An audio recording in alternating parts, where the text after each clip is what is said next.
আলহামদুলিল্লাহ রাব্বিল আলামিন ওয়াসসালাতু ওয়াসসালামু আলা আশরাফিল আমবিয়া ওয়াল মুরসালিন নবিয়িনা মুহাম্মাদ ওয়া আলা আলিহি ওয়া আসহাবিহি আজমাইন।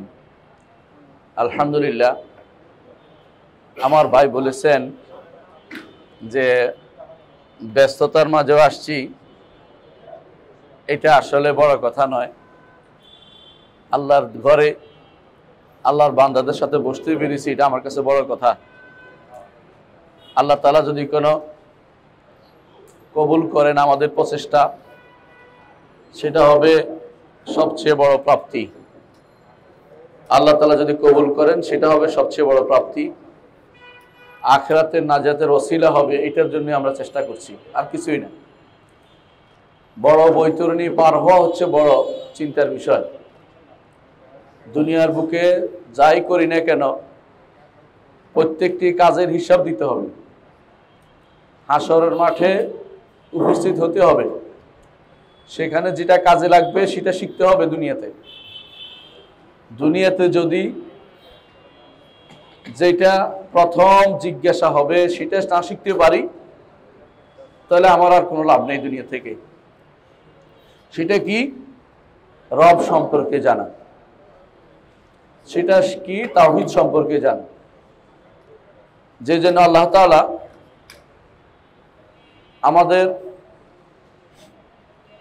আমাদেরকে সৃষ্টি করেছেন, সেটা হচ্ছে তাওহীদ প্রতিষ্ঠার জন্য।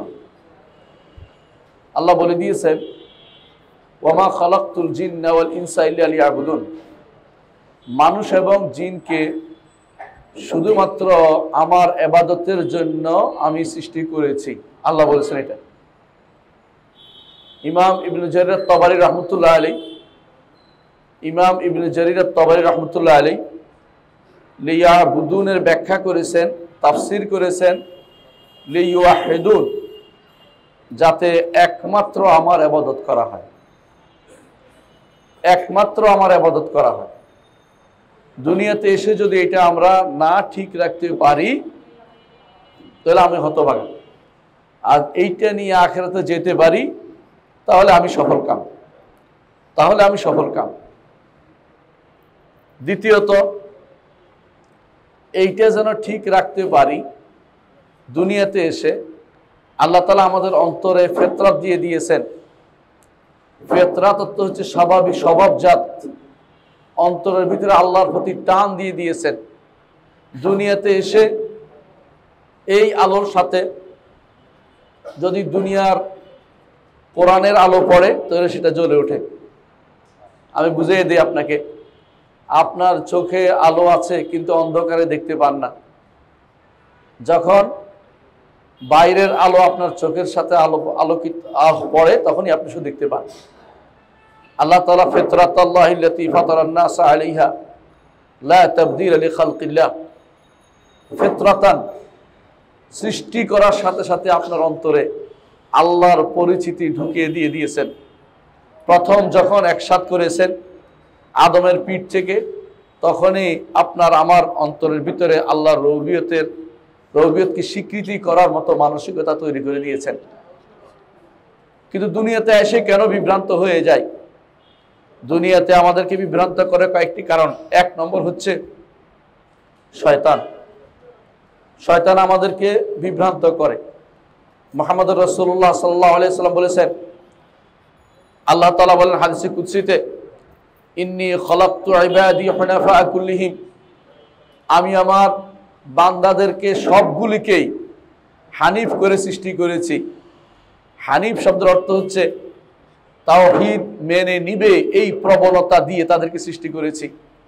ফাজতালাতহুমুশ শায়াতিন, শয়তান তাদেরকে এই পথ থেকে চ্যুত করে দেয়, এই পথ থেকে দূরে সরিয়ে দেয়। এর অর্থ হচ্ছে শয়তান আমাদের শত্রু। আল্লাহ তাআলা এই জন্য বলেছেন, ইন্নাশ শায়তানা লাকুম আদুউন ফাত্তাখিযু আদুওয়া, শয়তান তোমাদের শত্রু, তাকে শত্রু হিসেবে গ্রহণ করো। এই তাওহীদের একটা অংশ দিয়ে তিনি আমাদেরকে দিয়েছেন, যাতে নবী রাসূলরা যখন এই তাওহীদের দিকে আহ্বান করে, আল্লাহর কোরআনের আলো যদি সেখানে পড়ে, নেককার লোকেরা যদি সেটার দিকে আহ্বান করে, যদি ভালো মানুষরা যদি এই দিনের দিকে আহ্বান করে, তাওহীদের দিকে আহ্বান করে, যাতে করে সেটা জ্বলে ওঠে, সেটার প্রতি আপনি ধাবিত হন। এই জন্য প্রথম যে কাজটি আল্লাহ তাআলা আমাদেরকে সহযোগিতা করেছেন সেটা হচ্ছে দুনিয়াতে পাঠানোর সময় আমাদেরকে ফিতরত দিয়ে দিয়েছেন, যাতে তাওহীদটা মেনে নেই। সুতরাং তাওহীদ আল্লাহর দেয়া আমাদের প্রতি বড় উপহার। দুনিয়াতে এসে পরিবর্তন হয় শুধুমাত্র কিসের মাধ্যমে? শয়তানের দ্বারা, কখনো কখনো পিতামাতার দ্বারা। এই জন্য মুহাম্মদ রাসূলুল্লাহ সাল্লাল্লাহু আলাইহি ওয়াসাল্লাম বলেছেন, কুল্লু মাউলুদিন ইউলাদু আলাল ফিতরা ফা আবাওয়াহু ইউহাওয়িদানিহি আও ইউনাসসিরানিহি আও ইউমাজ্জিসানিহি। প্রতিটি জন্মগ্রহণকারী শিশুই তাওহীদের উপর জন্ম নেয়, কিন্তু তার পিতা মাতা তাকে পরিবর্তন করে, কখনো ইহুদি বানায়, কখনো নাসারা বানায়, কখনো মজুসি বানায়। আর কারা পরিবর্তন করে? সমাজ পরিবর্তন করে দেয়। সমাজ কিভাবে পরিবর্তন করে? ছোট কাল থেকে দেখে আসছে অমুকে কবরের সিজদা করছে, আমারও সেদিকে চলতে হবে। ছোট কাল থেকে দেখে আসছে অমুকে কবরে টাকা দিচ্ছে, আমাকেও সেখানে টাকা দিতে হবে। ছোট কাল থেকে দেখে আসছে কেউ কাউকে অতিভক্তি করতেছে, আমাকেও তাকে অতিভক্তি করতে হবে। এভাবে আমরা দেখতে পাচ্ছি যে পরিবর্তনের একটা ধারা এসে যায় সমাজের কারণে, আর একটি পরিবর্তনের বন্ধু বান্ধবের কারণে। এই জন্য আল্লাহ তাআলা কোরআনে কারীম বলেছেন, আল আখিল্লাহু বা'দুহুম লিবা'দিন আদুউন ইল্লাল মুত্তাকিন। সেদিন আখিরাতে বন্ধুরা একে অপরের শত্রু হবে, যাবে মুত্তাকিরা ছাড়া, কারণ মুত্তাকিরা একে অপরের পক্ষে যাবে। বন্ধুরা কি করে? দোস্ত সল কইয়া আপনাকে বিভ্রান্ত করে। যারা ইউনিভার্সিটিতে পড়েন তাদেরকে তাদের বন্ধুরা বিভ্রান্ত করে ফেলে, আল্লাহর দিন থেকে দূরে সরিয়ে দেয়, তাওহীদ থেকে দূরে সরিয়ে দেয়। সুতরাং তাওহীদ থেকে দূরে সরিয়ে দেয় কখনো কখনো বন্ধু বান্ধব। মুহাম্মদ রাসূলুল্লাহ সাল্লাল্লাহু আলাইহি ওয়াসাল্লাম বলেছেন, আল মারউ আলা দীনি খলিলিহি। একজন মানুষ তার বন্ধুর দিনে মধ্যে তাকে ধরা হয়। ফাল ইয়ানজুর আহাদুকুম মান ইউখালিল। একজন মানুষ যেন দেখে কার সাথে তার বন্ধুত্ব হচ্ছে। যার সাথে বন্ধুত্ব হবে তার সাথে তার হাসর হবে। কারণ মুহাম্মদ রাসূলুল্লাহ সাল্লাল্লাহু আলাইহি ওয়াসাল্লাম বলেছেন, আল মারউ মা'a মান আহাব্বা। একজন মানুষ তার সাথে থাকবে যার সাথে, যাকে সে দুনিয়াতে ভালোবেসেছে। এই হাদিস শোনার পরে আনাস ইবনে মালিক রাদিয়াল্লাহু আনহু বলেন, আমার জীবনের শ্রেষ্ঠ দিন ছিল এই দিনটি যেদিন আমি হাদিসটি মুহাম্মদ রাসূলুল্লাহ সাল্লাল্লাহু আলাইহি ওয়াসাল্লাম থেকে শুনেছি। কারণ আমি মুহাম্মদ রাসূলুল্লাহ সাল্লাল্লাহু আলাইহি ওয়াসাল্লামকে ভালোবাসি, আমি আবু বকরকে ভালোবাসি, আমি ওমরকে ভালোবাসি। আমি চাই আমার হাসর যেন তাদের সাথে হয়। দুনিয়ার বুকে আপনি কার সাথে চলেছেন সেটার সাথে আপনার সেটার উপর হিসাব হবে। আপনার বন্ধুকে সেটা দেখুন, আপনার বন্ধুকে সেটা দেখুন। সেদিন যেন এটা বলতে না হয়, সেদিন যেন বন্ধু থেকে বন্ধু পালাতে না হয়, বরং বন্ধু যেন বন্ধুর উপকারে আসে, সেটা আপনাকে এখন থেকে সিদ্ধান্ত নিতে হবে। বন্ধুর উপকারে কেমনি আসবে সেটাও মুহাম্মদ রাসূলুল্লাহ সাল্লাল্লাহু আলাইহি ওয়াসাল্লাম বলে দিয়েছেন। জান্নাতে গেছে আপনার বন্ধু, আপনাকে খুঁজে পাচ্ছে না, আপনার বন্ধু জান্নাতে গেছে, কিন্তু আপনাকে খুঁজে না পেলেও তিনি ছেড়ে দিবেন না, হাল ছেড়ে দিবেন না। সেদিন তিনি রব্বুল আলামিনের দরবারে সুপারিশ করতে এগিয়ে যাবেন এবং বলবেন, আমার সাথে সালাত আদায় করত, আমার সাথে ঘুরতো, আমার সাথে চলতো, আমল করেছেন, এক আমল খুঁজে পাচ্ছি না।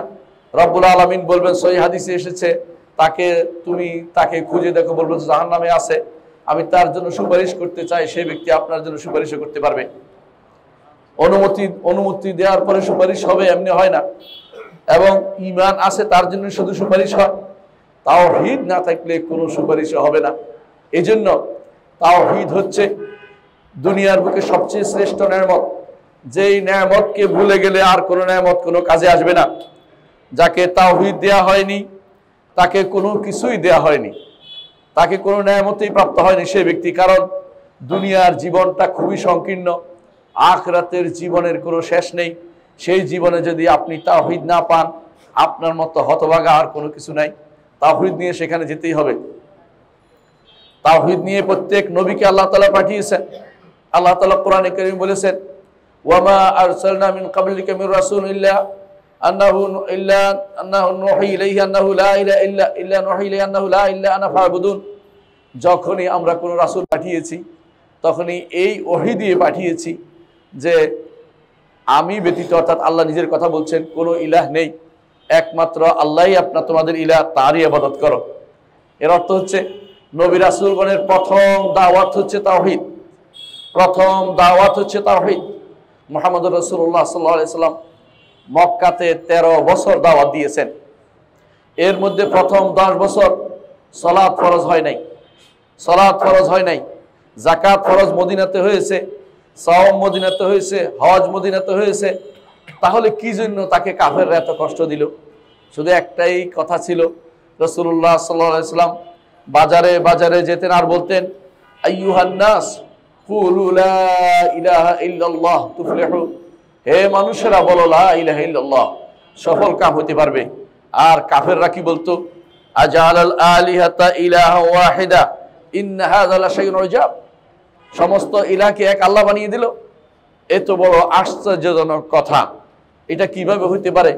আমাদের লাত মানাত উজ্জা তথাকথিত ওলি আফজাল গাউস কুতুবদের কি হবে যদি কোনো সব কিছু আল্লাহই সব কিছু করে, তাহলে অন্য কিছু কে নিয়ন্ত্রণ করে? সেই জন্য তারা সেটা মানতে চায়নি, কারণ তাদের হোবাল ছিল, তারা হোবালের জয়ধ্বনি করত। আর সাহাবায়ে কেরাম জয়ধ্বনি করতেন আল্লাহ তাআলা ওহুদের যুদ্ধে। সেজন্য যখন কাফের সর্দার বলেছিল, কাফের সর্দার সেদিন বলেছিল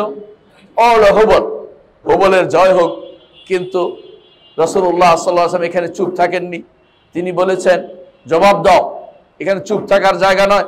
সঙ্গে সঙ্গে জবাব দেয়া হলো সাহাবায়ে কেরামের পক্ষ থেকে, আল্লাহু আ'লা ওয়া আজাল, আল্লাহর চেয়ে বড় কেউ হতে পারে না, আল্লাহ সর্বোচ্চ সত্তা এবং তিনি সবচেয়ে সম্মানিত সত্তা। এর আগে ওই কাফের সর্দার যিনি ছিলেন, তিনি কাফের ছিলেন, তখন তিনি বলেছিলেন যে আবু বকর কোথায় মরে গেছে, মুহাম্মদ কোথায় মরে গেছে।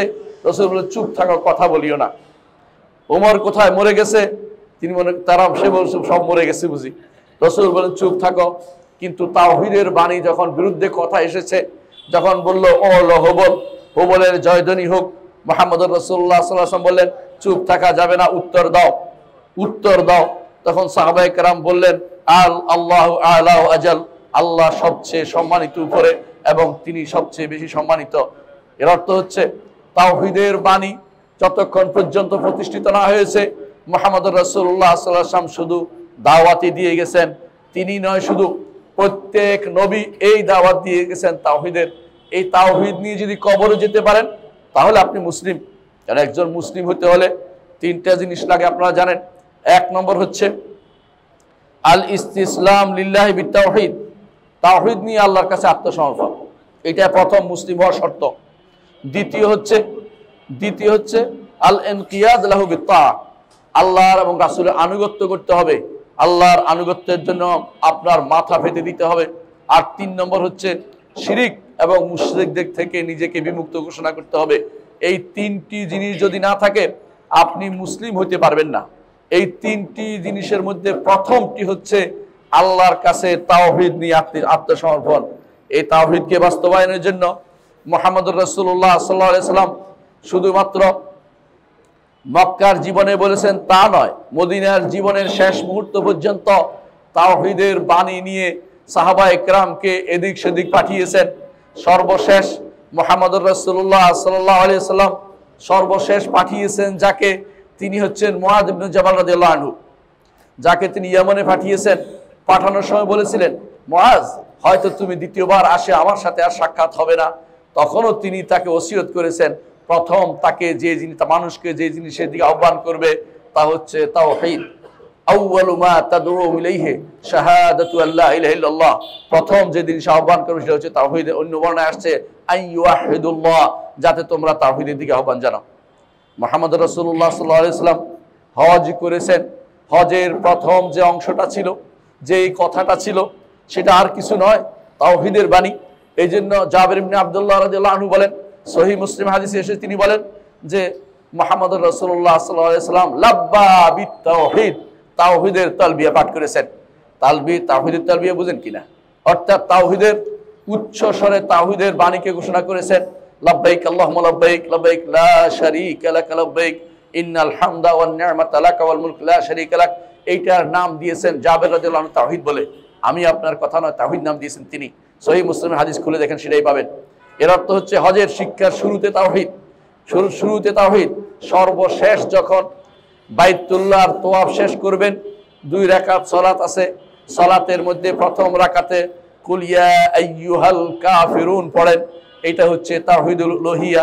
আর যখন পড়েন কুল হুয়াল্লাহু আহাদ, এটা হচ্ছে তাওহীদুর রুবুবিয়্যাহ ওয়াল আসমা ওয়াস সিফাত।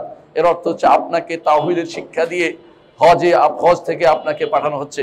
শুধু তাই নয়, প্রতিদিন সকালবেলা যখন ফজরের সুন্নত পড়েন, ফজরের সুন্নতের 2টা সুন্নত আছে। একটা সুন্নতের একটা সুন্নত আছে, সেটা কি? সেটা হচ্ছে প্রথম রাকাতে কুল ইয়া আইয়ুহাল কাফিরুন পড়বেন, আর দ্বিতীয় রাকাতে পড়েন কুল হুয়াল্লাহু আহাদ। দিনের শুরুটা যেন তাওহীদের উপর হয়।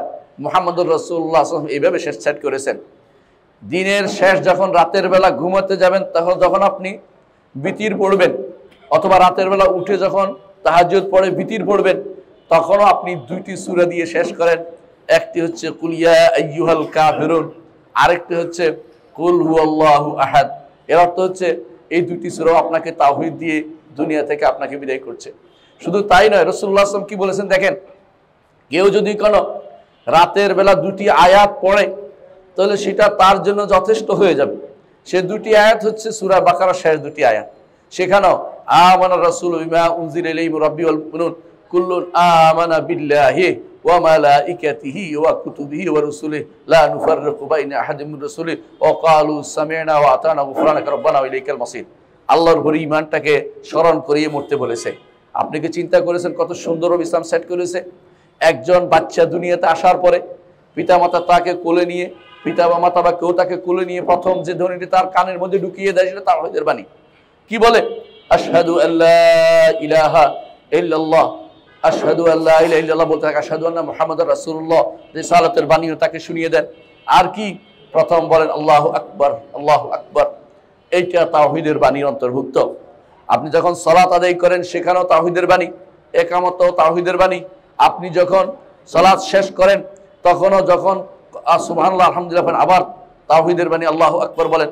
তাসবিহ, তাহলিল, এগুলি সবগুলি হচ্ছে, এবং লা ইলাহা ইল্লাল্লাহ আপনি পড়েন, এই সবগুলি আপনাকে তাওহীদের দিকে, তাওহীদকে স্মরণ করার জন্য শুধুমাত্র দেওয়া হয়েছে। প্রিয় ভাইয়েরা, মনে রাখবেন যে তাওহীদ ছাড়া গেলে দুনিয়ার বুকে আপনার আমার কোনো কিছু মূল্য সামান্যতম নাই। এই তাওহীদ প্রতিষ্ঠার জন্যই যুদ্ধ অনুমোদন করা হয়েছে। না হলে মক্কাবাসীর কাছে মুহাম্মদুর রাসূলুল্লাহ সাল্লাল্লাহু আলাইহি ওয়াসাল্লাম সবচেয়ে প্রিয় মানুষ ছিলেন, কোনো সন্দেহ নেই। তার হাতেই তারা হাজরে আসওয়াদ পর্যন্ত প্রতিস্থাপন করেছে, যে মুহাম্মদ আসছে তার দ্বারা হাজরে আসওয়াদ লাগানো হোক। মুহাম্মদ সাল্লাল্লাহু আলাইহি ওয়াসাল্লামকে তারা এত ভালোবাসত, এমনকি যখন তারা একত্রিত হয়েছে তখন তারা বলেছিল, মা জারাবনা আলাইকা আল কাযিবা কাত, আপনার কাছে কখনো মিথ্যা জিনিসটি আমরা শুনিনি, আপনি সত্য কথাই বলেন। এত প্রিয় মানুষটি অপ্রিয় হলেন শুধুমাত্র তাওহীদের কারণে।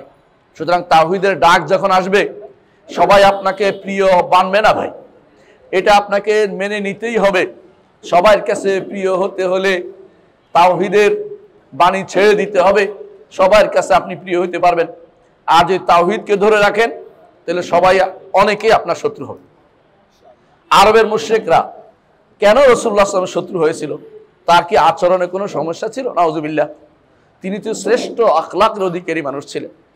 এই জন্য আপনার কি মনে আছে, যখন হেরা পর্বত থেকে এসেছিলেন, তিনি এসে বললেন তার স্ত্রীকে, জাম্মিলুনি জাম্মিলুনি, আমাকে কাপড় মুড়িয়ে দাও, আমার মনে হয় আমি আর বাঁচবো না, আমার কষ্ট হচ্ছে। কারণ তাকে জোরে চেপে ধরেছিল, তিনি কষ্ট পাচ্ছিলেন। তিনি বললেন যে, খাদিজা রাদিয়াল্লাহু আনহা তখন বললেন, ওয়াল্লাহি লা ইউযিকাল্লাহু আবাদা, আল্লাহর শপথ করে বলছি, আল্লাহ আপনাকে কখনো অপমানিত করবেন না।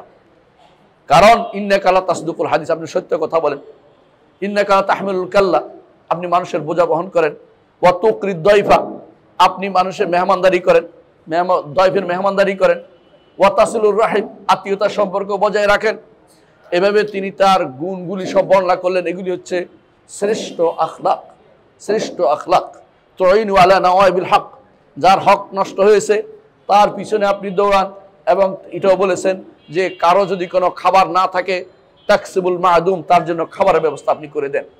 এগুলি হচ্ছে সেই সময়ে, যে সময় জাহিলি যুগে মানুষ একে অপরকে কে কারে কত বেশি আক্রমণ করতে পারে এটাকে বীরত্ব গাথা মনে করা হতো। সেই জায়গাতে মুহাম্মদুর রাসূলুল্লাহ সাল্লাল্লাহু আলাইহি ওয়াসাল্লাম এত শ্রেষ্ঠ চরিত্রের অধিকারী হওয়া সত্ত্বেও তারা কিন্তু তাকে ছাড়ে নাই, তারা তাকে কষ্ট দিয়েছে, রক্তাক্ত করেছে, এমনকি তারা তাকে এই রক্তাক্ত অবস্থা থেকে তারা শেষ পর্যন্ত হিজরত করতে বাধ্য করেছে। অথচ মুহাম্মদুর রাসূলুল্লাহ সাল্লাল্লাহু আলাইহি ওয়াসাল্লাম তাদের কাছে কিছুই চান নাই, ক্ষমতাও চান নাই, সম্পদও চান নাই, বরং নবীদের মতো তিনি বলেছেন লা আসআলুকুম আলাইহি মিন আজরিন, তোমাদের কাছে আমি কোনো পুরস্কার চাই না, পয়সাও চাই না, আমি তোমাদের কাছে একটি কালেমা চাই, কালেমাতু লা ইলাহা ইল্লাল্লাহ। আপনারা জানেন যখন আবু তালেবের কাছে একত্রিত হয়েছিল কাফের সর্দাররা, একত্রিত হয়ে বলেছিল যে আপনার ভাতিজাকে মুখ বন্ধ করতে বলেন, আপনার ভাতিজাকে মুখ বন্ধ করতে বলেন, আমরা তার জন্য প্রস্তাব নিয়ে এসেছি, 3টি প্রস্তাব, যে কোনো একটা তাকে গ্রহণ করতে বলেন। সেটা কি? সম্পদ চাইলে তাকে সম্পদশালী করে দেয়া হবে, যদি সুন্দরী নারী বিয়ে করতে চায় তাকে সেটা ব্যবস্থা করে দেয়া হবে, যদি তাকে আমাদের উপরে রাজা হতে চায় আমরা তাদেরকে রাজা বানিয়ে দিব। তারপরেও ওই আমাদের দয়াময় যে সমস্ত মূর্তিগুলি আছে, দয়ার মূর্তি, তাদের দয়াল মূর্তি, দয়াল বাবার মতো, এইগুলিকে যেন কোনো বিরুদ্ধে কিছু বলা না হয়। মুহাম্মদুর রাসূলুল্লাহ সাল্লাল্লাহু আলাইহি ওয়াসাল্লাম বক্তব্য শেষে বলেছিলেন যে যদি আমার হাতে সূর্য চন্দ্র এনে দেওয়া হয় আমি কিন্তু আল্লাহর দ্বীন থেকে বিমুখ হব না। ইমাম ইবনে হিশাম হাদিসটি বর্ণনা করেছেন এবং সেটাকে সহিহ সনদে তিনি বর্ণনা করেছেন। এর অর্থ হচ্ছে মুহাম্মদুর রাসূলুল্লাহ সাল্লাল্লাহু আলাইহি ওয়াসাল্লাম এই বিষয়ে কোনো ছাড় দিতে রাজি হননি। শুধু সেটা নয়, তারা এসেছে ঠিক আছে, একবার আপনারা আমাদের ইবাদত করে দিবেন, আরেকবার আমরা আপনাদের রবের ইবাদত করে দিব, সেই প্রস্তাবও দেওয়া হয়েছিল। সেটার জবাবে আল্লাহ তাআলা আয়াত নাজিল করলেন কুল ইয়া আইয়ুহাল কাফিরুন লা আ'বুদু মা তা'বুদুন ওয়ালা আনতুম আ'বুদুনা মা আ'বুদু ওয়ালা আনা আ'বুদু মা আ'বাদতুম ওয়ালা আনতুম আ'বুদুনা মা আ'বুদু লাকুম দীনুকুম ওয়ালিয়া দীন। এর অর্থ হচ্ছে তোমাদের দ্বীনের সাথে আমার দ্বীন একসাথে হতে পারে না। এই ব্যক্তি, যে কোনো ব্যক্তি মনে করে ইসলামের সাথে অন্য দ্বীন কাছাকাছি আসতে পারে, সেই ব্যক্তি এখনো ঈমানদার হইতে পারে নাই। ঈমানদার হওয়ার জন্য এটা বিশ্বাস করতেই হবে আল্লাহর দ্বীনের সাথে কোনো দ্বীন চলতে পারে না। আল্লাহর দ্বীন সত্য, অন্যগুলি সব বাতিল।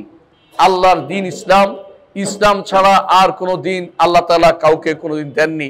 আল্লাহ তাআলা কোরআনে বলে দিয়েছেন ইন্না দীনা ইনদাল্লাহিল ইসলাম, আল্লাহর কাছে দ্বীন হচ্ছে শুধু ইসলাম। ইসলাম ছাড়া আর কোনো দ্বীন আল্লাহর কাছে গ্রহণযোগ্য নয়। অন্যরা থাকবে, অবস্থা অনুসারে তাদের ব্যবস্থা হবে, কিন্তু সত্য দ্বীন হচ্ছে ইসলাম। কিন্তু সেটাকে কোনোভাবেই যেন আপনি অন্য দ্বীনের সাথে একসাথ করতে পারেন না। এই জন্য আল্লাহ তাআলা আয়াত বলেছেন ওয়ালা তালবিসুল হাক্কা বিল বাতিল, হক এবং বাতিলকে একসাথ করো না। ইমাম ইবনে জারীর তাবারী রাহমাতুল্লাহ আলাইহি তার তাফসীরে বলেন আই লা তাজআল ইসলাম মা'আল আদিয়ানিল উখরা, ইসলামকে অন্য দ্বীনের সাথে একসাথে রাখা যাবে না। ইসলাম হক, অন্য সবগুলি দ্বীন বাতিল, এইটা বলার সাহস থাকতে হবে। এইটা যদি সাহস থাকে তো আপনি মুসলিম। আপনি যদি এর বিপরীত কাজটি করেন, অন্যগুলিকে কোনো না কোনোভাবে আপনি উইশ জানান, বিভিন্নভাবে তাদের পক্ষে কথা বলেন, তাহলে আপনি এখনো ঈমানদার হইতে পারেন নাই। ঈমানদার হওয়ার জন্য প্রথম শর্ত হচ্ছে তাওহীদ প্রতিষ্ঠা করা। তাওহীদ প্রতিষ্ঠা না করলে ঈমানদার হইতে পারে না। তাওহীদ প্রতিষ্ঠা করার কারণে জিহাদ শুরু হয়েছিল। আপনারা জানেন মুহাম্মদুর রাসূলুল্লাহ সাল্লাল্লাহু আলাইহি ওয়াসাল্লাম মদিনাতে তাওহীদি একটা রাষ্ট্র প্রতিষ্ঠা করেছেন। সেটাকে ধূলিসাৎ করার জন্য বিশ্বের তাবৎ কাফেররা একমত হয়েছে, একসাথ হয়েছে। সেটা ছিল আহজাবের যুদ্ধ বা খন্দকের যুদ্ধ। কিন্তু আল্লাহ তাআলা কাফেরদেরকে পরাজিত করেছেন, ঈমানদারদেরকে জয়ী করেছেন। কারণ ঈমানে বলিয়ান ছিল বলেই, তাওহীদ ছিল বলেই, তাওহীদ যেখানে আছে সেখানে সাহায্য আছে। আল্লাহ তাআলা বলেছেন কোরআনে কারীমে ওয়াদাল্লাহুল্লাযিনা আমানু ওয়া আমিলুস সালিহাতি মিনকুম লা ইস্তাখলিফান্নাহুম ফিল আরদি। আল্লাহ ওয়াদা করছেন যারা ঈমান আনে এবং আমল সালেহ করে তাদেরকে তিনি দুনিয়ার বুকে প্রতিষ্ঠা করবেন। দুনিয়ার বুকে প্রতিষ্ঠিত হওয়ার জন্য জনগণ মানুষের দরকার নেই, গণ তাওহীদবাদীর দরকার। কথা বুঝাইতে পারছি কিনা? অনেক মানুষ আপনার অনুসারী, ওইটা দিয়ে আল্লাহর দ্বীন প্রতিষ্ঠা হবে না। এরকম দ্বীন প্রতিষ্ঠা আগে হয়েছে। ইহুদি নাসারাদের দ্বীনের জায়গাতে চলতে পারে, অথবা পারস্যওয়ালাদের দ্বীন চলতে পারে। ইসলাম দিয়ে প্রতিষ্ঠা হতে হলে আপনাকে তাওহীদ দিয়ে প্রতিষ্ঠা হতে হবে। আল্লাহর সাহায্য পেতে হলে সেখান থেকে আসতে হবে। যদি আল্লাহর সাহায্য পেতে চান, আল্লাহর সাহায্য পেতে চাইলে তাওহীদ ছাড়া আর কোনো দিয়ে আগানো যাবে না। প্রথম কাজ হবে তাওহীদ ঠিক আছে কিনা আপনাকে দেখতে হবে। তাওহীদ ঠিক রাখলে অন্য সবকিছু ইনশাআল্লাহ আল্লাহ তাআলা আপনার জন্য সহজ করে দিবে। এই যুদ্ধ সবগুলি হয়েছে শুধুমাত্র এই তাওহীদকে প্রতিষ্ঠা করার জন্য। এই তাওহীদকে প্রতিষ্ঠা করার জন্য সমস্ত কিতাবও নাজিল করা হয়েছিল। প্রত্যেক কিতাবে যে আল্লাহর কোরআনের পরতে পরে তাওহীদ। আমি একটু পরে বুঝিয়ে দেব আপনাদের কেমনে তাওহীদ, শুধু এখনই বললাম, আগে শুধু দাবি করে যাচ্ছি। আল্লাহ তাআলা বলছেন আলিফ লাম রা কিতাবুন উহকিমাত আয়াতুহু সুম্মা ফুসসিলাত মিন লাদুন হাকিমিন খাবীর আল্লাহ তা'বুদু ইল্লাল্লাহ। কিতাব নাজিল করা হয়েছে, তার আয়াতসমূহ মজবুত করা হয়েছে, তারপরে রব্বুল আলামিনের পক্ষ থেকে সেটাকে বর্ণনা, তাফসীলি বর্ণনা, বিশ্বস্ত বর্ণনা, বিস্তারিত বর্ণনা করা হয়েছে। কি জিনিসটা আছে এখানে? আল্লাহ তা'বুদু ইল্লাল্লাহ, আল্লাহ ব্যতীত কারো ইবাদত করতে পারবে না। তাহলে কিতাব নাজিল করা হয়েছে আল্লাহর ইবাদতকে প্রতিষ্ঠা করার জন্য। এজন্য যে সমস্ত গ্রন্থে আল্লাহর তাওহীদের কথা নাই, আল্লাহর বাণী সেটা নয়, আল্লাহর বাণী সেটা কখনো হইতে পারে না। আল্লাহর বাণী হওয়ার জন্য তাওহীদের কথা থাকতেই হবে। সুতরাং মুহাম্মদুর রাসূলুল্লাহ সাল্লাল্লাহু আলাইহি ওয়াসাল্লামের সময়ও মানুষ কিন্তু ঈমানদার কাফের দুই ভাগে ছিল। ঈমানদার কাফের এই দুই ভাগেই এখনো আছে। একদল ঈমানদার হবে, একদল কাফের হবে। আল্লাহ কোরআনে কারীম বলেছেন হুয়াল্লাযী খালাকাকুম ফামিনকুম মুমিনুন ওয়া মিনকুম কাফির। আল্লাহ তোমাদেরকে সৃষ্টি করেছেন, তোমাদের মধ্যে কেউ ঈমানদার হবে, কেউ কাফের হবে। আর যদি কোনো ঈমানদার এবং কাফের এই ভাগ যদি না থাকতো যুদ্ধ হইতো না। ঈদের কারণে আবু জাহাল, আবু লাহাব তো সুন্দর ছিল, রসুলের চাচা ছিল, কোনো সন্দেহ না, রসুলের বাবার ভাই, তারপরেও রসুলের শত্রু হয়েছে। আর দূরের বেলাল রাদিয়াল্লাহু আনহু অথবা সালমান ফারসি, দূর দূরান্তের মানুষগুলো ঈমানদাররা একে অপরের বন্ধু হয়েছে তাওহীদের কারণেই। তাওহীদের কারণে দূর দূরান্তের মানুষও বন্ধু হয়। রাসূলুল্লাহ সাল্লাল্লাহু আলাইহি ওয়াসাল্লাম বলেছেন বাদাল ইসলামু গরিবান ওয়া সায়াউদু কামা বাদা ফাতুবা লিল গুরাবা। ইসলাম শুরু হয়েছে গরিব হিসেবে,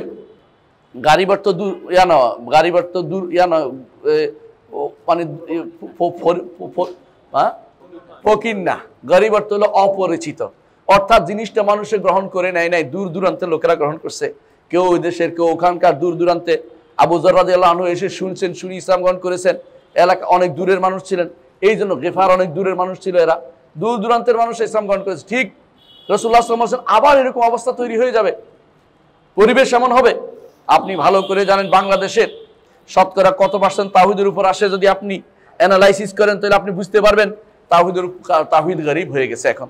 রাসূল যেটা বলছেন সেটা হয়ে গেছে। রাসূল বলেছেন ফাতুবা লিল গুরাবা, যারা এই জন্য গরিব হয়ে যাবে তাদের জন্য আল্লাহর পক্ষ থেকে সুসংবাদ রয়েছে।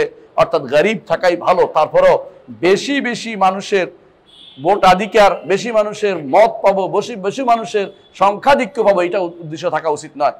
বরং আল্লাহ তাআলা তার নবীকে মৃদু তিরস্কার করেছেন। যখন আব্দুল্লাহ ইবনে উম্মে মাকতুম আসলেন, এসে বললেন যে ইয়া রাসূলুল্লাহ, আমার এই প্রশ্নের উত্তর এটা জানতে চাচ্ছি। এমন সময় সেখানে বসা ছিলেন বড় বড় নেতারা কুরাইশের। রসুল চেয়েছেন এদেরকে ঈমানের দিকে নিয়ে আসতে, এই জন্য রসুল উদ্দেশ্য ভালো সবকিছু। রসুল বললেন যে পরে আসতে হবে, কিন্তু আল্লাহ পছন্দ করেন নাই। আল্লাহ তাআলা বলছেন না, আপনার দায়িত্ব না সব মানুষকে ঈমান দিয়ে দেয়া, আপনি পৌঁছে দেন। যে ঈমান আনবে তার কথা, তাকে আপনি দিন শোনাবেন। যে আসছে দৌড়ে, তাকে কেন আপনি দিন শিখাচ্ছেন না? সুবহানাল্লাহ। তাওহীদবাদীদের মহব্বত এই জন্য একে অপরের প্রতি থাকে। মুহাম্মদুর রাসূলুল্লাহ সাল্লাল্লাহু আলাইহি ওয়াসাল্লাম এই জন্য বলেছেন এরা হবে আন-নুযাউ মিনাল কাবায়েল, দূর দূর গোত্রের মধ্যে একটা মানুষ হবে, ওই গোত্রে একটা তাওহীদবাদী থাকবে, ওই গোত্রে একটা তাওহীদবাদী থাকবে, দূরে দূরে তাওহীদবাদী থাকবে। সব মানুষ তাওহীদের উপর, যদিও তারা তাওহীদের কোনো ডাক মুখে বলবে মুসলিম, কিন্তু তাদের ঈমানের অংশ দুর্বল থাকবে, ঈমান তাদের প্রতিষ্ঠা থাকবে না। এটা আমাদেরকে মুহাম্মদ রাসূলুল্লাহ সাল্লাল্লাহু আলাইহি ওয়াসাল্লাম পূর্বে জানিয়ে দিয়েছেন। এজন্য প্রথম যে কাজটি করতে হবে সেটা হচ্ছে এই তাওহীদ যদি কোনো আমরা বাস্তবায়ন করতে পারি, তাহলে আমরা দুনিয়াতেও সফল হবো, আখিরাতেও সফল হবো। কবরে গেলে প্রথম কোন প্রশ্ন করা হবে? তাওহীদের প্রশ্ন করা হবে। মান রব্বুকা মুখস্থ করে গেলে কি উত্তর দিতে পারবো? ক্যাসেট বাজাই দিলাম একটা, তাও হবে না। তো কি হবে সেখানে? যদি আপনি দুনিয়াতে আল্লাহ তাওহীদ প্রতিষ্ঠা করে থাকেন, তাহলে সেখানে গেলে উত্তর আপনার অটোমেটিকলি এসে যাবে, আপনার চেষ্টা মুখস্থ করা লাগবে না। তাওহীদের উপর টিকে থাকেন, কবর থেকে শুরু করে, হাসরের মাঠ থেকে শুরু করে একেবারে জান্নাতে যাওয়া পর্যন্ত আপনার চেয়ে সৌভাগ্যবান কোনো ব্যক্তি হবে না। আপনার চেয়ে সৌভাগ্যবান কোনো ব্যক্তি হবে না। দুনিয়াতে আপনি অনেক কিছু পাননি, সন্তান আদি পাননি, কোনো সমস্যা নাই। সন্তান পেয়েছেন কিন্তু তারা মরে গেছে, তাতেও কোনো সমস্যা নেই। মুহাম্মদুর রাসূলুল্লাহ সাল্লাল্লাহু আলাইহি ওয়াসাল্লামের সন্তান 8টি সন্তান ছিল, 7টি সন্তান ছিল। আল্লাহ তাআলা তার জীবদ্দশায় 6টিকে নিয়ে গেছেন, একটা তার মৃত্যুর 6 মাসের মধ্যে এই দুনিয়া থেকে চলে গেছে, এতে কোনো সমস্যা হয়নি। নবী রাসূলরা এইদিকে চিন্তা করতেন না। আল্লাহর নেয়ামত যে দিয়েছে তা আপনি দেখাশোনা করবেন, কিন্তু যে জিনিসটা হারাতে পারবেন না সেটা হচ্ছে ঈমান। আমাদের সমাজে সন্তান বাঁচানোর জন্যই মা শিরিক করে, বাবা শিরিক করে, সন্তানের জন্য সম্পদের জন্য মানুষ শিরিক করে বসে। এর অর্থ হচ্ছে আমরা যেই জিনিসে বেশি প্রিফারেন্স দেওয়া দরকার, গুরুত্ব দেওয়া দরকার, সেটা ভুলে গেছি। সেটা আমাদেরকে জানতে হবে। আমরা দেখেন আল্লাহ তাআলা কি বলছেন, যখন দাওয়াত দিতে হবে, কিভাবে দাওয়াত দিতে হবে বলে দিয়েছেন যে ইহুদি নাসারদেরকে দাওয়াত কিভাবে দিতে হবে। আল্লাহ নবীকে বলছেন, কুল ইয়া আহলাল কিতাব তাআলু ইলা কালিমাতিন, হে আহলে কিতাবরা আসো, ইলা কালিমাতিন, এমন কালেমার দিকে, সাওয়াইন বাইনানা ওয়া বাইনাকুম, যা আমাদের মধ্যে তোমাদের মধ্যে এক থাকার কথা। সেটা কি? আল্লাহ নাবুদা ইল্লাল্লাহ ওয়া লা নুশরিকা বিহি শাইআন, আল্লাহর সাথে কাউকে শরীক করব না, আল্লাহরই শুধুমাত্র ইবাদত করব। আপনাকে চিন্তা করেছেন যে সমস্ত মানুষের যাদের যতটুকু মিল আছে, আমরা তো অনেক সময় এখন মিল খুঁজতেছি, কি করি? সর্বধর্ম নির্বিশেষে দোয়া করতে আসি, নাকি নাম দিছে সর্বধর্ম ইবাদত বা পুরো কি জানি একটা, যাক এরকম নাম দিতেছে, প্রেস ক্লাবে বসে দোয়া করতেছে। একজন দেখলাম উপরের দিকে, একজন নিচের দিকে, একজন এদিকে, একজন তাকিয়ে আছে। এটা কোন দোয়া? সর্বধর্ম প্রার্থনা সভা নাম দিছে। কোথাকার? এটা শরীয়ত অনুমোদন করে না। মুসলিমরা হতে পারে, অন্য সবাই করুক। ইসলাম ইয়ালা ওলা ইউলা আলী, ইসলাম উপরে থাকবে, ইসলামের সাথে কোনো দিন মিলতে পারে না। এই জন্য মনে রাখতে হবে, আমি আমার নিজের ইসলাম নিয়ে অবশ্যই নিজেকে প্রমাণ করতে হবে যে হ্যাঁ মানবো, সবাই এক জায়গায় আসি। তোমরাও স্বীকার করো তোমাদের রব যদি আল্লাহ হয়ে থাকে, আল্লাহর কথাটাকে মেনে চলি। এই জায়গায় সবাই শুনবেন আপনার কথা। মুহাম্মদুর রাসূলুল্লাহ সাল্লাল্লাহু আলাইহি ওয়াসাল্লাম এই আহ্বানে জানিয়েছেন, যখন তিনি রোম সম্রাটের কাছে লিখেছেন, এই চিঠিটাই লিখেছেন। হেরাকলা, রোম সম্রাট হেরাক্লিয়াসের কাছে তিনি এই চিঠিটাই দিয়েছেন, এই আয়াতটা দিয়েছেন, তাআলাউ ইলা কালিমাতিন সাওয়াইন বাইনানা ওয়া বাইনাকুম আল্লা না'বুদা ইল্লাল্লাহ ওয়া লা নুশরিকা বিহি শাইআন ওয়া লা ইয়াত্তাখিযা বা'দুনা বা'দান আরবাব মিন দুনিল্লাহ। এই যে আয়াতটা পাঠালেন কেন? কারণ আসো, তোমরাও আসো, এক জায়গায় মিলতে হচ্ছে তাওহীদের জায়গাতে। অন্য জায়গাতে ঐক্য করে কোনো লাভ নাই। হ্যাঁ, মোমবাতি জ্বালানো ঐক্য করলে হবে? পতাকা উত্তোলন ঐক্য করলে হবে? জাতীয়তাবাদ ঐক্য করলে হবে? ধর্ম নিরপেক্ষতা ঐক্য করলে হবে? এগুলি কোনোটাই আল্লাহর দিন নয়। এগুলি কোনো দেশাত্মবোধ ঐক্য করলে হবে না। এই দেশের মানুষ আমরা ঐক্য আছি, টুপি দায়ের ঐক্য দিয়ে কাজ হবে না, তাওহীদের ঐক্য করতে হবে। তাওহীদের ঐক্য ছাড়া অন্য কোনো ঐক্য আল্লাহর দরবারে কোনোদিন গ্রহণযোগ্য হয়নি, হবেও না। এটা শুধুমাত্র দুনিয়ার ঐক্য হতেই পারে, কিন্তু আল্লাহর দরবারে এই ঐক্যের কোনো দেড় পয়সারও মূল্য নেই। যতক্ষণ পর্যন্ত আল্লাহর তাওহীদের উপরে, আল্লাহ তাআলা তাওহীদের উপরে যারা ঐক্য করবে, তাদেরকে শুধুমাত্র আল্লাহ তাআলা পুরস্কৃত করবেন। মনে রাখবেন, দুনিয়ার বুকে প্রথম যে কোরআনে কারীম আসছে আমাদের কাছে, তাই না, আমাদের যে হেদায়েতের জন্য, কোরআনে কারীমের প্রথম থেকে পড়া শুরু করেন, দেখবেন যে কোন অর্ডারটা প্রথম আসছে কোরআনে কারীমে প্রথম থেকে পড়ার পরে? কে বলতে পারবেন? ইয়া আইয়ুহান নাস উবুদু রাব্বাকুমুল্লাযী খালাকাকুম। দেখছেন, এর আগে কিন্তু কোনো অর্ডার নেই। এর আগে শুধু বর্ণনামূলক। বর্ণনার অর্ডার পার্থক্য বুঝছেন তো? বর্ণনা করে গেছে, একটা নির্দেশ দিছে। কোরআনে কারীমের প্রথম নির্দেশ হচ্ছে ইয়া আইয়ুহান নাস উবুদু রাব্বাকুম, হে মানুষেরা তোমাদের রবের ইবাদত করো, যিনি ওই রবের ইবাদত করো যিনি তোমাদেরকে সৃষ্টি করেছেন। এর অর্থ হচ্ছে তাওহীদের আহ্বান দিয়েই প্রথম অর্ডারটা এসেছে কোরআনে কারীমে। সুতরাং দুনিয়ার বুকে চলতে হলে এই অর্ডারটাকে আপনাকে বাস্তবায়ন করে যেতে হবে। তাওহীদ না থাকলে একটা আমলও কবুল হয় না। দলিল কোরআনে কারীমে আল্লাহ তাআলা বলছেন, কুল ইন্নামা আনা বাশারুম মিসলুকুম ইউহা ইলাইয়া আন্নাহু লা ইলাহা ইল্লা আনা ফা'বুদুন। কুল ইন্নামা আনা বাশারুম মিসলুকুম ইউহা ইলাইয়া আন্নামা ইলাহুকুম ইলাহু ওয়াহিদ ফামান কানা ইয়ারজু লিকা রাব্বিহি ফালইয়ামাল আমালান সালিহান ওয়া লা ইউশরিক বিইবাদাতি রাব্বিহি আহাদা। সূরা কাহফের সর্বশেষ আয়াত। আপনারা আগামী দিন পড়বেন সবাই, আপনারা জানেন কেন এটা এইভাবে সেট করা হয়েছে জানেন? কারণ যেন আপনার তাওহীদের উপর আপনার শেষ হয় দিনটা, এই জন্য সুন্দর করে সেট করে দিয়েছে আপনাকে। এটা রাসূলুল্লাহ সাল্লাল্লাহু আলাইহি ওয়াসাল্লাম আমাদেরকে জানিয়েছেন যে তোমরা যারা আখিরাতে আল্লাহর সাথে সাক্ষাতের আশা করো, তাহলে তোমরা যেন তাওহীদ প্রতিষ্ঠা করো এবং রাসূলুল্লাহ সাল্লাল্লাহু আলাইহি ওয়াসাল্লামের অনুসরণ করো, আমলে সালেহ করো। এটা আমাদেরকে প্রথম জানিয়ে দিয়েছে। এর অর্থ হচ্ছে একজন মানুষ তাওহীদ ছাড়া কোনোভাবেই দুনিয়া থেকে যেন না যায়। এটা মুহাম্মদুর রাসূলুল্লাহ সাল্লাল্লাহু আলাইহি ওয়াসাল্লাম আমাদের কাছে চেয়েছেন, আল্লাহ তাআলাও আমাদের কাছে সেটা চেয়েছেন। প্রিয় ভাইরা, তাহলে বুঝতে পারলাম যে তাওহীদ আমাদের লাগবেই। তাওহীদ ছাড়া গেলে কোনো গতি নাই, আখিরাতের কোনো প্রাপ্তি নেই। অনেক কিছু করেছেন আপনি, মসজিদ করেছেন, মাদ্রাসা করেছেন, আপনি অনেক কিছু করেছেন, কিন্তু আপনার তাওহীদের গড়বড় ছিল, আপনার কিন্তু কোনো লাভ হবে না। তাওহীদের গড়বড়ে কোনো লাভ হবে না। অনেকে বলতে পারেন আল্লাহকে তো এক মানি, বরং গানও রচনা করছি, আল্লাহ আমার এক, তিনি আমার সব, এই জাতীয়, হ্যাঁ, আল্লাহ আমার রব, তিনি আমার সব, গান গাইতে পারেন আপনি। ওই গান দিয়েও কাজ হবে না। কেন কাজ হবে না জানেন? ওই গানের মধ্যে তাওহীদটা নাই, পুরোটা নাই। পুরা বুঝেন কিনা একটা জিনিস, অজু যদি কোনো কেউ অর্ধেক করে, অজুটা হয়? ধরো একজন বললো হাত পা মাথা মশা তিনটাই করে ফেলছি, হাত ধুইছি, মাথা হাত ধুইছি, মুখ ধুইছি, মাথা মশা গেছি, কিন্তু পাটা ধুই নেই, অজুটা হবে? হবে না। ঠিক তাওহীদেরও পুরোটা জানতে হবে। এটা জানার জন্য মুহাম্মদ রাসূলুল্লাহ সাল্লাল্লাহু আলাইহি ওয়াসাল্লাম যেভাবে বলছে সেভাবে শিখতে হবে। আপনার আমার বুদ্ধিতে কাজ হবে না, অমুক তমুকের কথায় কাজ হবে না। আমাকে মুহাম্মদ রাসূলুল্লাহ সাল্লাল্লাহু আলাইহি ওয়াসাল্লাম যেই পদ্ধতিতে শিখাইছে সেই পদ্ধতিতে আমাদেরকে তাওহীদ শিখতে হবে। তাওহীদ কি জিনিস এটা আগে বলি। বলতে পারেন তাওহীদ কি জিনিস?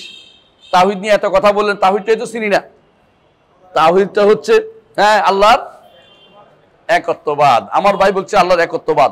আপনি কি জানেন আল্লাহর একত্ববাদ কথাটা যদি আমি আর ব্যাখ্যা করি, ব্যাখ্যা না করলে বিপদ আছে। বিপদটা কি আমি আপনাকে বলি। হিন্দুদের মধ্যে যারা ব্রহ্ম সমাজ আছে ওরা কিন্তু একেশ্বরবাদী, তাই না? অস্বীকার করবেন? তাহলে কোনো তাওহীদবাদী না। তাহলে একত্ববাদ শব্দটা আমাদের জন্য অ্যাপ্রোপ্রিয়েট না। আমরা কোনো বাদে তন্ত্রে বিশ্বাসী না, বাদেও না তন্ত্রেও না। বাদ বুঝেন তো, সমাজতন্ত্রবাদ, অমুকবাদ, তন্ত্র মন্ত্র আছে না, এগুলি আমাদের ইমান দ্বারা চলে না। তাহলে কি বলতে হবে? আল্লাহ তাআলাকে একক মানতে হবে। কিসে? তিনি রব হিসাবে একজন, তিনি তার নাম ও গুণে একক সত্তা, আর আমার ইবাদত তার দিকে যাবে, এদিক দিয়েও আমি তা শুধু তার জন্য সবকিছু দেই। এইটা তিন জিনিস দিয়ে যদি কোনো আপনি আল্লাহকে একক সত্তাধিকারী মনে করেন, তাহলে আপনি হচ্ছেন তাওহীদবাদী। কথা বলছেন কিনা? এই জন্য শব্দ অনেকগুলি পরিবর্তন করতে হয় না। আমরা একত্ববাদ বলে আসছি সারা জীবনেই। একত্ববাদ শব্দ পরিবর্তন করেন না। কেন করবেন না? যেদিন সলাৎ নামাজ হয়ে গেছে সেদিন সলাতে তার প্রাণ হারিয়ে ফেলেছে। যেদিন সওমটা রোজা হয়ে গেছে সেদিন অনেক কিছু হারিয়ে ফেলেছে। আমি বুঝেই বলছি, তাকওয়া যেদিন থেকে তাকওয়ার অর্থ কি? আল্লাহ বিরুদ্ধা। আল্লাহকে ভালোবাসলে তাকওয়া হয় না? আল্লাহর কাছে আশা করলে তাকওয়া হয় না? তা আপনি একটা আংশিক নিলেন না। এই জন্যই বলতেছি, শব্দ যখন অনুবাদ করতে যান তখন অনেক কিছু আমাদের হারিয়ে যায়। তা আমরা একত্ববাদ বললাম, কিন্তু একত্ববাদ বললে সমস্যা কি? এটা একটা মতবাদ হয়ে যায়।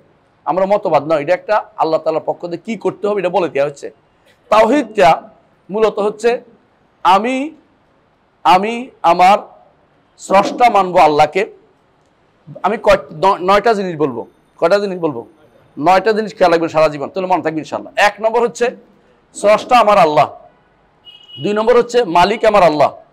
3 নম্বর হচ্ছে পরিচালক আমার আল্লাহ। এই 3টা মিলে হচ্ছে রব। এই 3টা যদি আল্লাহর জন্য প্রতিষ্ঠা করতে পারেন তাহলে আপনি আল্লাহকে রব মানেছেন। এটুকু কি তাওহীদের জন্য যথেষ্ট? না, কারণ আরবের মুশরিকরা এটা স্বীকার করতো। এটুকু তাদের সমস্যা ছিল না। সমস্যা শেষের দিকে একটু ছিল তাদের। কোনটার? আল্লাহর সবকিছু পরিচালনা করে, এটাতে তাদের একটু সমস্যা ছিল। কি বলতো? আল্লাহই পরিচালনা করে, তবে আমাদের দেবদেবীরা একটু একটু কি করে? সুপারিশ করে। এরা একটু সুপারিশ না করলে আল্লাহ খুশি হন না। যতক্ষণ পর্যন্ত আল্লাহ এদের পক্ষ থেকে কোনো সাড়া না পান, আল্লাহ কিন্তু আমার দিবেন না। আপনারাও তাই। আপনাদের দেশে, আমাদের দেশে অনেকেই, আপনারা তো ভালো মানুষ, অনেকেই আছে এরকম মনে করে দূর দূরান্তে যে হুজুর যতক্ষণ পর্যন্ত সুপারিশ না করছে ততক্ষণ পর্যন্ত আমি পাশ করতে পারবো না। আপনারা যারা, আপনাদের মধ্যে অনেকেই আছে, শাহজালাল মুজাহিদ ইয়ামানী রহমতুল্লাহ আলাইহি তার মাজার জিয়ারত করতে যান। সিলেটের ভাই কেউ নাই তো আশা করি, ইনশাআল্লাহ রাগ করবেন আবার। তো ওনারা কিন্তু কি জন্য যায়? ওনারা কি শুধু কবর জিয়ারতের উদ্দেশ্যে যায়? না, ওনারা কবর জিয়ারতের উদ্দেশ্য হলে বাপের কবর জিয়ারত করলে তো হয়, মায়ের কবর জিয়ারত করলে তো হয়। কারণ জিয়ারতের উদ্দেশ্য হচ্ছে 3টা। 1 নম্বর হচ্ছে আখিরাতকে স্মরণ করা। 2 নম্বর হচ্ছে দুনিয়া বিমুখ হওয়া। 3 নম্বর হচ্ছে মৃত ব্যক্তির জন্য দোয়া করা। আর যদি আরেকটা ধরে 4 নম্বর, তা হচ্ছে রাসূলের সুন্নাত আদায় করা। এই 4টে উদ্দেশ্য কোনোটাই শাহজালাল পর্যন্ত যাইতে হয় না। বিশ্বাস করেন, যারা শাহজালালের কাছে যায় এরা এই 3টার কোনোটা উদ্দেশ্য নেয় না। তাদের উদ্দেশ্য হলো এটা কয়েকটা উদ্দেশ্য থাকে। একটা হচ্ছে সেখানে গেলে আল্লাহ খুশি হবে, হ্যাঁ। 2 নম্বর হচ্ছে এটা একবারে সবচেয়ে ভালো অবস্থান। 2 নম্বর হচ্ছে ভালো মানে এটা জায়েজ তা বলছি না, ভালো অবস্থান মানে একটু অন্তত শিরিক সরাসরি হচ্ছে না, গুনাহ হচ্ছে, কবিরা গুনাহ, এটা জায়েজ নেই। রাসূলুল্লাহ সাল্লাল্লাহু আলাইহি ওয়াসাল্লাম নিষেধ করেছেন তোমরা 3 মসজিদ ব্যতীত আর কোথাও সফর করে যেও না, নিষেধ, এটা হারাম। এর চেয়ে একটু খারাপ অবস্থা হচ্ছে যে সেখানে গিয়ে ওনারে বলবো, উনি আল্লাহরে বলবে, এই যে ওনারে বলছেন এটা শিরিক হয়ে গেছে। 3 নম্বর 4 নম্বর এরপর আরো খারাপ অবস্থা হচ্ছে এটা যে তারে আমি সরাসরি বলবো খাজারে তো দরবারে কেউ ফিরে না খায়, তো এটা একদম মহাশিরিক। তাহলে আপনি বুঝতে পারছেন এই শিরকের আখড়াগুলো আমার তাওহীদ বিরোধী। আপনি কি বন্ধ করতে পারবেন শিরকের আখড়াগুলো? পারছেন না, অন্তত বলতে তো পারবেন। আল্লাহ তাআলা এই ক্ষমতা তো আপনাকে দিয়েছে, বলতে পারবেন। আমি বলছি না আপনাকে এগুলি বন্ধ করতে, কারণ এগুলি আপনার আমার হাতে, আল্লাহ তাআলা এই দায়িত্ব আমাকে দেননি। আমি যদি শাসক হতাম এই দায়িত্ব আমার উপর বর্তাইতো। যারা দেশ বাংলাদেশের শাসক হবে, ক্ষমতাধর হবে, কোনো ডিসি এসপি হবে, তাদের দায়িত্ব হচ্ছে এগুলি বন্ধ করে দেয়া এবং এই কবরগুলি উঠিয়ে দেয়া। কারণ রাসূলুল্লাহ সাল্লাল্লাহু আলাইহি ওয়াসাল্লাম কোনো কবরকে পাকা করতে, কোনো কবরের নাম লিখতে, কোনো কবর দিকে ফিরে সালাত আদায় করতে এবং কোনো কবরকে বাধাই করতে এবং কোনো কবরকে উঁচু করতে রাসূলুল্লাহ সাল্লাল্লাহু আলাইহি ওয়াসাল্লাম নিষেধ করেছেন। সহিহ হাদিসে আপনারা সেগুলি সবগুলি দেখতে পাবেন। তাহলে এগুলি দায়িত্ব কার? যে শাসন ক্ষমতা আছে তাদের দায়িত্ব। আমার দায়িত্ব বলা পর্যন্ত আমি মসজিদে বলতে পারি, রাস্তায় যেতে পারি না। এই জন্য মসজিদে আপনাদের কাছে বললাম, এটুকুই আমার দায়িত্ব, সে আপনাকেও প্রত্যেকে বলতে হবে। কারণ কুল্লুকুম রাইন কুল্লুকুম মাসউলুন আন রাইয়াতি, প্রত্যেকে রাখাল, তার রাখালদের সম্পর্কে জিজ্ঞাসা করা হবে। আপনার সন্তান আছে, আপনার আশেপাশে আত্মীয় আছে, তাদেরকে বলতে আপনি পারেন এবং সন্তান হলে জোর করে বাধাও দিতে পারেন।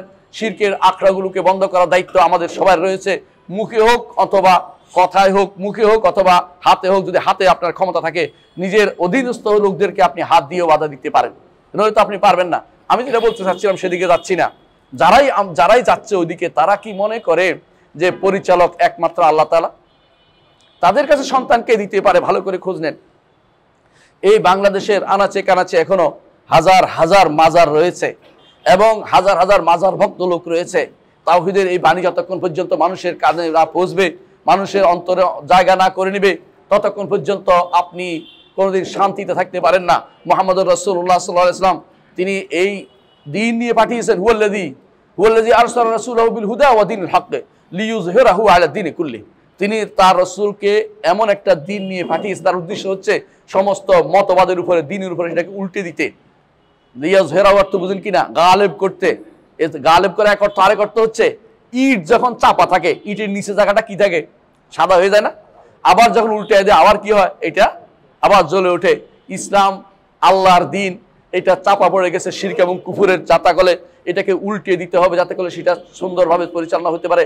এইটাই আল্লাহর উদ্দেশ্য, লিইয়ুযহিরাহু আলা দীনি কুল্লি, যাতে করে সমস্ত দ্বীনের উপরে এটা প্রভাব বিস্তার করতে পারে। সুতরাং আপনি এই তিনটির মধ্যে 3 নম্বর সমস্যা এটাই। 3 নম্বর কোনটা? বলছি পরিচালনা। জগৎ পরিচালনার জন্য রব্বুল আলামিনের 2টা সাইড আছে, 2টা দিক আছে। কি? একটা হচ্ছে এমন একটা দিক যেটা তিনি অর্ডার দিয়েছেন, চলছে। সূর্যকে বলছে পূর্ব দিকে উঠতে, পশ্চিম দিকে ডুবতে, তাই করছে। এই চলনে কোনো ব্যতিক্রম হচ্ছে না। আজকে 16 তারিখ জানুয়ারির, তাই না?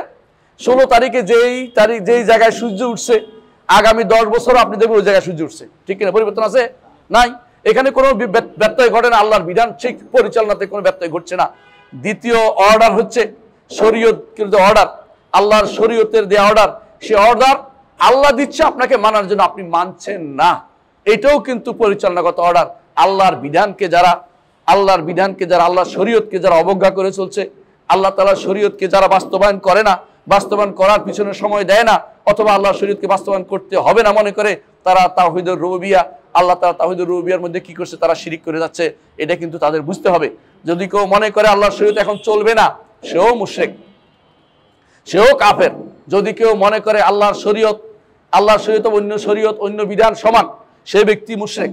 যে কেউ মনে করবে অথবা আল্লাহর বিধান অন্য বিধান, এর মধ্যে অন্য বিধানটা বেশি উত্তম, সেও কাফের এবং মুশরিক। এর অর্থ হচ্ছে আর যে পরিবর্তন করে দিয়েছে, তাগুত পরিবর্তন করে দিচ্ছে, আল্লাহর বিধানকে পরিবর্তন করার ক্ষমতার কারণেই আল্লাহ তাআলা কোরআনে কারীমে বলে দিয়েছেন, কি বলেছেন? ওমান লাম ইয়াহকুম বিমা আনজালাল্লাহু ফাউলাইকুমুল কাফিরুন। তো দেখতে পাচ্ছি পরিচালনাগত জায়গাটা 2টা। একটা কি?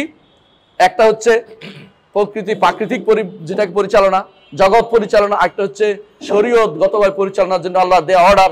এই অর্ডারটাও যে ব্যক্তি পরিবর্তন করবে, রুবুবিয়তের মধ্যে সে শিরিক করলো, এটাকে আমাদের জানতে হবে।